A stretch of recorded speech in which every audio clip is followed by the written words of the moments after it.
Welcome to Scottsdale, where we explore the stories that make Scottsdale truly special. I'm your host, Holly Walter from the city's Office of Communication. Join me as we learn what makes Scottsdale tick. And don't forget to hit that subscribe button so you never miss an episode.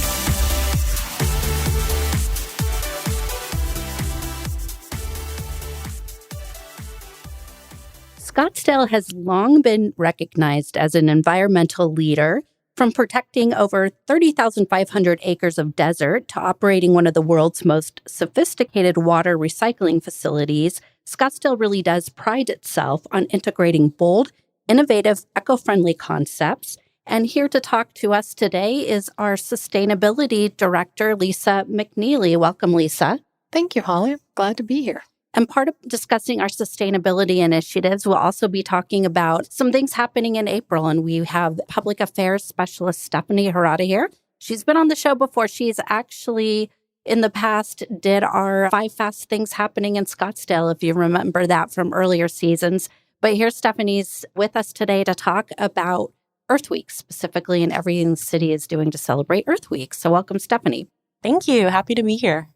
Lisa, to start off, right now we are making strides as a city towards a more sustainable, resilient, thriving future by developing our very first community sustainability plan. And this was a commitment that was outlined in the city's 2021 and 2022 organization strategic plans. And it's a huge part of the city's 2035 general plan. So you've been very busy. I have been. We've been working with staff, with our Environmental Advisory Commission, being in front of council, getting direction from them, gathering baseline data. We wanted to know where we were. You mentioned some of the programs that we've already done, but we want to know where we are in terms of how much energy we're using, for example, so that we can then set targets for where we want to be.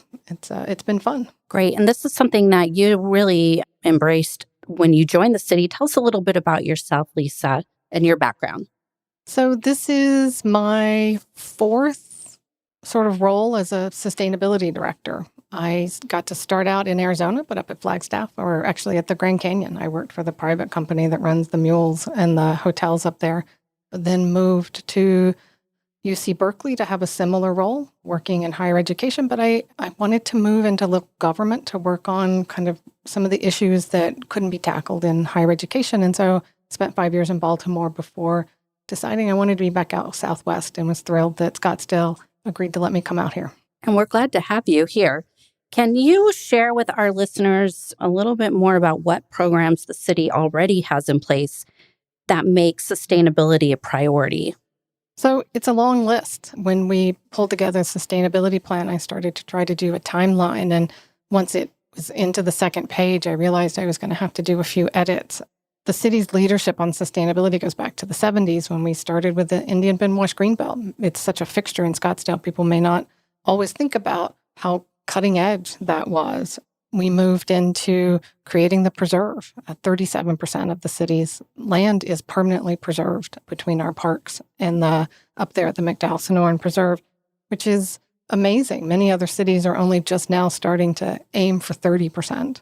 We have other zoning and land use policies that help us try to maintain more of that desert habitat with the environmentally sensitive lands overlay. And you mentioned the water campus. Mm-hmm. We have one of the country's first direct potable reuse targets, and same with green buildings. This is a city that has had a lot of growth over the last few decades, and it has been in line with some fairly important and impressive building codes that keep us building greener, more energy efficient. In fact, recently we adopted the Green Construction Code as mandatory for our commercial projects. Again, one of the first in the country to do that. That's really exciting. And I know, as you mentioned, Lisa, we do have so many programs available that the best place to go to it is our website, scottsdaleaz.gov, and just searching sustainability.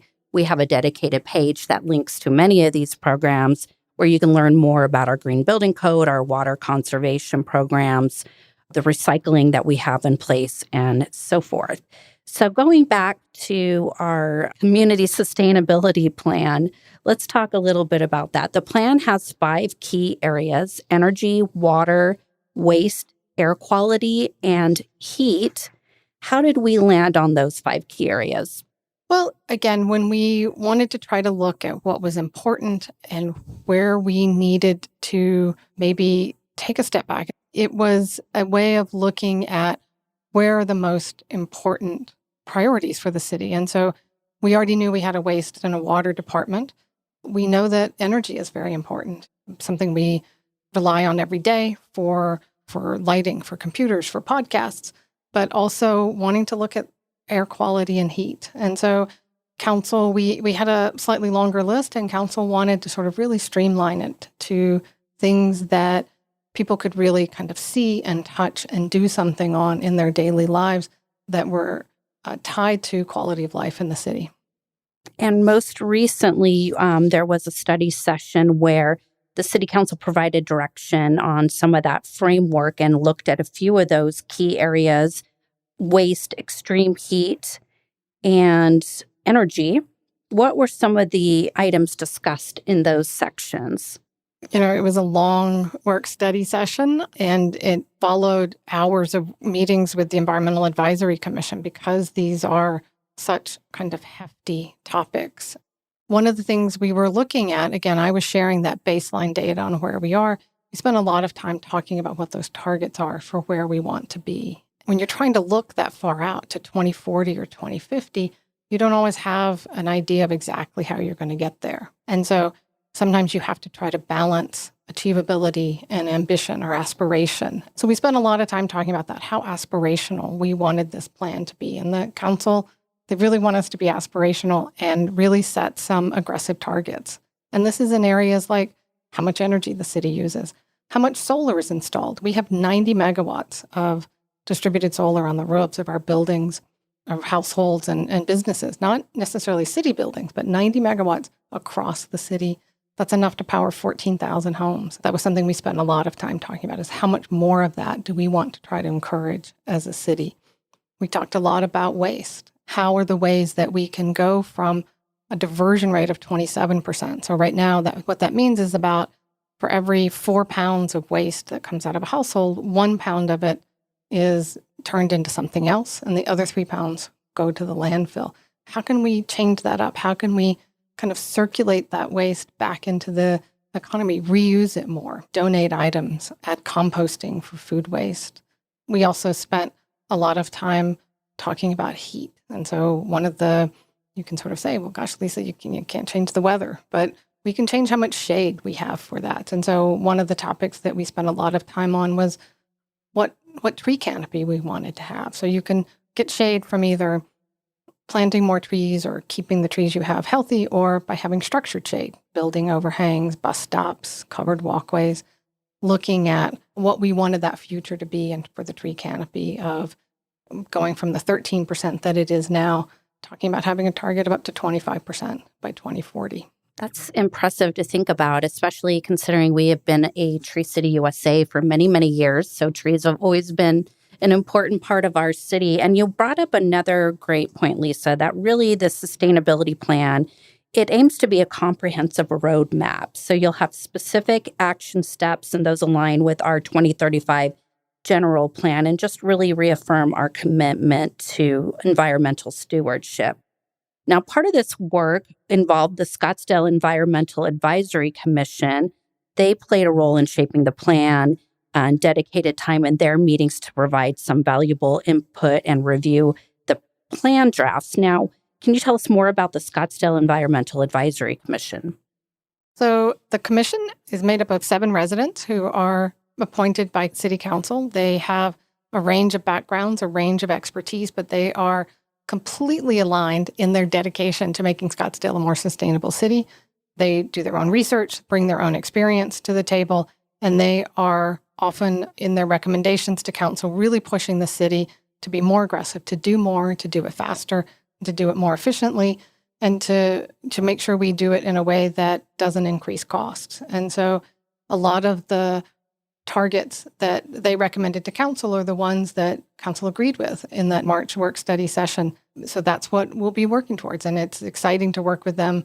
And I'm looking forward to continue to work with them as we move more towards implementation. And the members of that commission weren't the only residents to provide feedback on the plan, correct? We went out and asked the public what they thought about it too. Yes. So we had several community meetings, open houses, and we did a questionnaire. We get comments online, either associated with meetings or in between meetings. And before we do adoption, I think there'll be another chance for people to share their thoughts. And so hopefully people can stay tuned. You'll find it when you go to the website and search sustainability. Sustainability or even sustainability plan to review that draft document. How else can residents help with our efforts? So there's lots of ways. Part of what's made this planning effort easy is that so many people are already doing things. You can look around, you can see the solar panels over the parking lots and the businesses. We see how many people are on their own doing composting. We all know people who are doing a lot to save water and other steps. But if you asked me to share a small list, we have a slightly longer list in the plan. People can find things, making sure you check for leaks around water, whether that's in your house or in your irrigation system. That can be such a quick fix to save money and reduce water use. In terms of air quality, one of the things I've had to start sort of putting on my list of things to do is to fill up your car either early in the morning or late at night when it's on these hot summer days. That can, again, make a big difference. If you can smell that gasoline, it is contributing to our poor air quality. There's a whole range of things on energy. We know what people do. People do LED light bulbs, but even remembering, or in my case, reminding my husband to replace the HVAC filters regularly, especially in the summer when you get a lot of dust. Carrying reusable bags, reusable water bottles.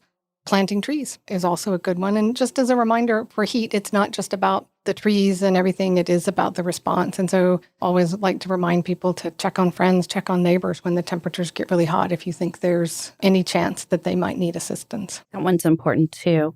And speaking of ways to become involved, and by the way, we have all of this information that Lisa just mentioned, a lot of these tips on our website. So be sure to check that out. But we have Scottsdale Earth Week that's coming up, and it's a way to celebrate our commitment to that sustainable future. And Stephanie's going to share more about that. But we have everything from volunteer road cleanups and guided nature walks in our preserve to an edible garden and green building presentation. We have a full lineup of events for everyone looking for ways to recognize our planet. Stephanie, how are we going to kick off the week? We are going to kick off the week with a bang. We got Earth Fest. That's going to be at Cactus Park from 9 to 11 a.m. It's going to be a celebration of Earth Day and Arbor Day. And so Earth Day this year is on Monday, April 22nd, and Arbor Day is Friday, April 26th. Both events recognize our planet, Arbor Day specifically focusing on trees, but we've decided to combine the two and just have one big celebration at Earth Fest. And so that's a chance for family and friends to come to Cactus Park and visit with some sustainability-focused booths. We're going to have plenty of those. And then it's a free event. And there's going to be a tree and cactus planting ceremony to mark Scottsdale's 42nd year as a Tree City USA community, which is really cool. So that's how we're kicking things off. And Earth Week is going to be from April 20th through the 27th. Okay, so we have things for the entire week. So if for some reason you can't make it out to Earth Fest, which we hope you can, we have some other fun things going on. What else do we have happening? Yes, we have a lot of opportunities for guided nature walks in the preserve, our beautiful McDowell Sonoran Preserve. I think this is such a cool thing that we host with our very knowledgeable preserve staff. They'll take you out on a trail. They're for all levels, if you're a beginner hiker to advanced. But I think it's really cool because if it's a little intimidating if you've never been hiking before, it's cool to go with an expert, and then they'll teach you a little bit about the desert, but while also, getting good exercise. And I think it's a really nice way to just also look around, get a fresh air and see all the beautiful views. Take a moment out of your busy schedule to enjoy and recognize our planet. Absolutely. And also, April happens to be Bike Month, but we've also incorporated Bike to Work Day, which is happening on Wednesday of that week and something that I plan to take part in. But we will have stops along the way to work at designated locations to celebrate our bike-friendly community status. Enjoy breakfast snacks. We'll have a commemorative Bike Month t-shirt. We should have a map of the event and our stops online early in the month for people to find out more about that. So that's taking place in the middle of the week. As Stephanie mentioned, we have our guided nature walks happening throughout the week. What else do we have happening?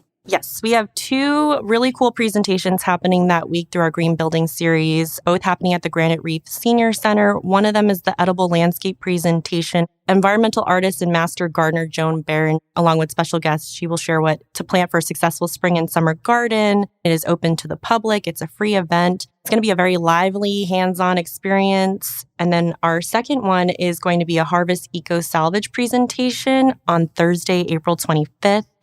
And this one is going to be with some experts that will discuss deconstruction and the reclamation of reusable and recyclable building materials. And we even have something happening for teens on Thursday of that week, correct? Yes, we have activities for all ages, but there is a lot of awesome stuff happening at the library. They have a full list of events. And yes, there's going to be a teen event as well. Great. I think what they will be doing is they call it plastic bag weaving. So the kids will learn how to take a single-use plastic bag that usually ends up in a landfill and create something new with it. So that sounds like fun. Yes, that's going to be a fun one. It's really cool how a lot of us can use simple materials and simple solutions to just be more sustainable in our own lives. At the end of the week, we wrap things up with an Adopt a Road cleanup. What's that about? Yes, so our Adopt a Road program invites groups to help keep Scottsdale roadways clean and scenic. The city provides everything, the trash bags, the cotton gloves, and safety vests for registered groups. And so to find out more information, go to scottsdaleaz.gov and search Adopt a Road. It's just a really great chance to roll up your sleeves and help out during Earth Week. It's actually a lot of fun. I know our team has participated in Adopt a Road cleanups. Yes. We have something for everyone that week, so we hope that everyone can get involved. But Stephanie, do you have a few more tips to share with our listeners on how they can celebrate Earth Week? There is plenty of ways to find out more about our sustainability efforts. Again, scottsdaleaz.gov and search Sustainable Scottsdale. There are some resources on our water conservation team, learning more about replacing your grass with Xeriscape or installing a smart irrigation controller. There's a really cool Recycle Right wizard on our website. It's a search tool to find out if you should recycle, compost, or dispose of common household items. I've played with this platform before, and so you just type in some commonly used household items, and it'll tell you whether you should recycle, compost, or dispose of it. It's a great opportunity to also learn about protecting our pollinators. They play a critical role in our ecosystem. And so, again, searching Sustainable Scottsdale on our website, you can find out more information about bees and butterflies and our parks as well. So I just learned something recently relative to the Recycle Wizard, which is that if you can rip it, you can recycle it. Oh, That's interesting. I didn't know Yes, that. because I asked a question about, the boxes from frozen food. And the answer was, if you can rip it, you can recycle it, as long as it's not contaminated with food waste. Yeah, it can be very confusing on what to recycle, compost, or dispose of. So having the Recycle Right wizard tool on our website is very helpful. And when is Adopt a Road? When is that cleanup happening, Stephanie? Saturday, April 27th. Great. So that's the day you can get involved and take part in that. But you can also show up at Earth Fest and learn who the winners of the Sustainable Scottsdale Awards are. Oh, that's right. We have a new award that we're giving out this year. Tell us more about that, Lisa. So this is a program that's been around for a few years, and it's been dormant for a while, and we decided to relaunch it because we know there are so many people and companies out there who are doing great things, and we wanted to shine a spotlight on them, really highlight the people that are having a positive impact on the environment and the city. So we've had lots of interest. We've got some great candidates. It's going to be a tough choice for the Environmental Advisory Commission to pick the winners.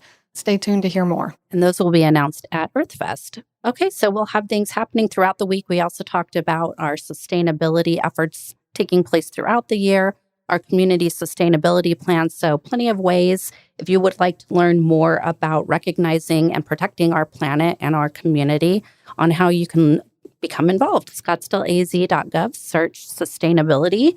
And we hope to see you during Earth Week. Stephanie and Lisa, thank you so much for joining me on the show and sharing more about our city's efforts. Thank you. Thank you. That's all for this episode of Podsdale. If you enjoyed listening, be sure to subscribe. You can find us on YouTube or your favorite podcast app. Feel free to share your thoughts and experiences with us by emailing communications@scottsdaleaz.gov. We would love to hear from you. Until next time, this is Holly Walter signing off and inviting you to be part of the Scottsdale story.